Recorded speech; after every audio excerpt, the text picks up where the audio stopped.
After episode 3, a pattern emerged in the questions people asked. Not hostility, but confusion. And confusion makes sense because most of us were taught history as something fixed, settled, and finished. But history isn't fixed. It's recorded, and the way something is recorded often matters more than the thing itself. This Q&A exists because episode 3 touched something deeper than facts. It touched identity, and when identity is involved, people don't just want answers, they want reassurance. So this episode is about explaining the how, not just the what, not telling you what to believe, but showing you how these questions came to exist in the first place.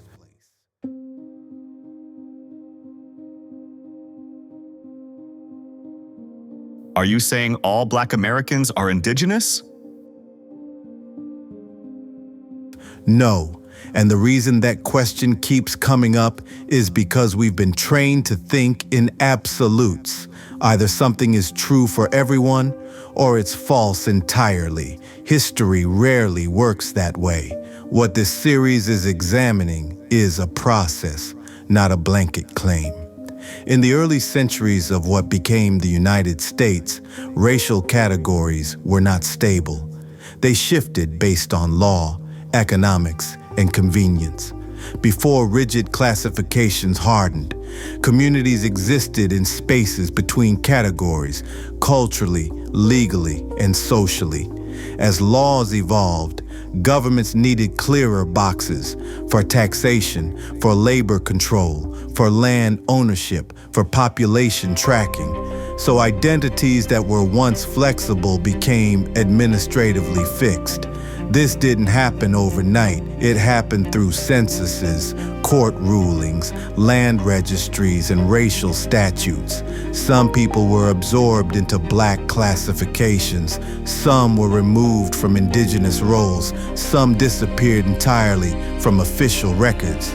This doesn't mean African ancestry disappears. It doesn't mean indigenous ancestry dominates. It means identity was reshaped by systems, not lineage alone. The goal here isn't to rewrite who people are. It's to understand how history decided what people would be called, often permanently.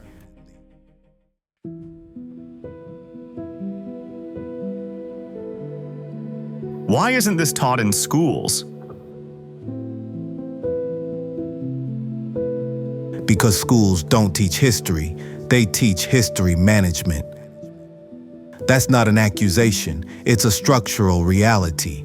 Public education systems require clear narratives, consistent timelines, easily testable facts, but identity reclassification isn't clean. It involves contradictions.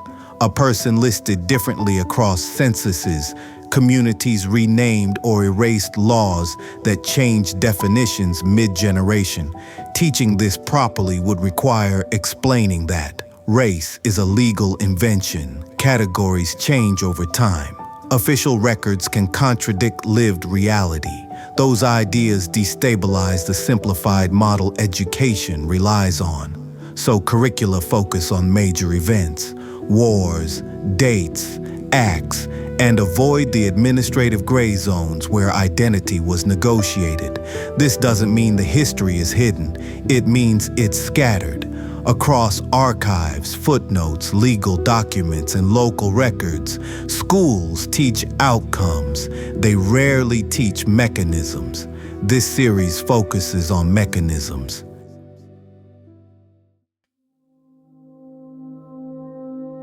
What about DNA?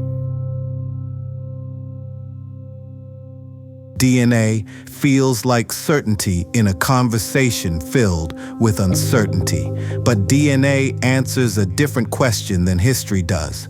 DNA tells you who you are biologically related to. History tells you how you were treated. Those are not the same thing.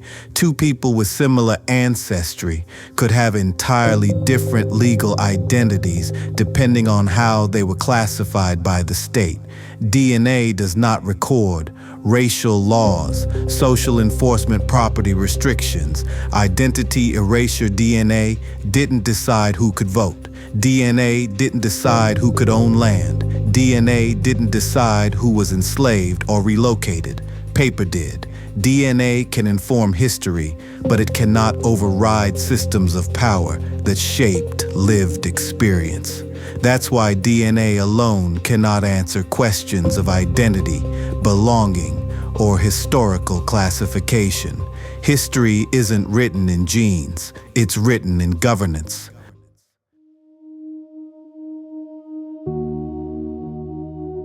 Why don't tribes recognize this history? Because survival demanded boundaries. Tribes are not just cultural communities. They are sovereign political entities. Their recognition was won through treaties, resistance, negotiation, and sacrifice. Maintaining that recognition requires legal continuity. Reopening historical identity disputes can threaten land rights, federal recognition, internal governance. So tribes had to draw lines, not because memory was false, but because survival required clarity. This doesn't negate the experiences of people who were excluded. It explains why recognition systems operate cautiously. Both truths can exist at the same time. Memory can persist outside recognition. Recognition can exist without full memory. History isn't fair. It's negotiated.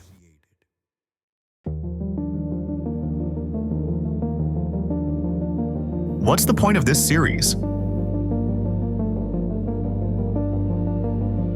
The point isn't to redefine anyone. It's to explain how identity becomes fixed and what gets lost when it does.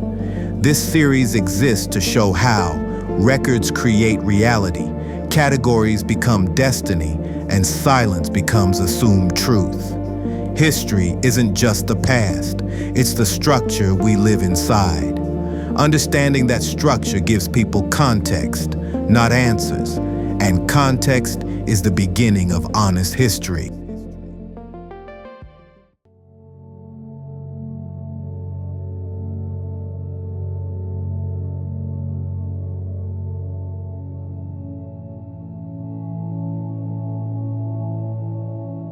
If this series does anything, let it make you slower. Slower to judge. Slower to dismiss. Slower to assume you've already been told the whole story. Because history doesn't disappear when it's inconvenient. It waits.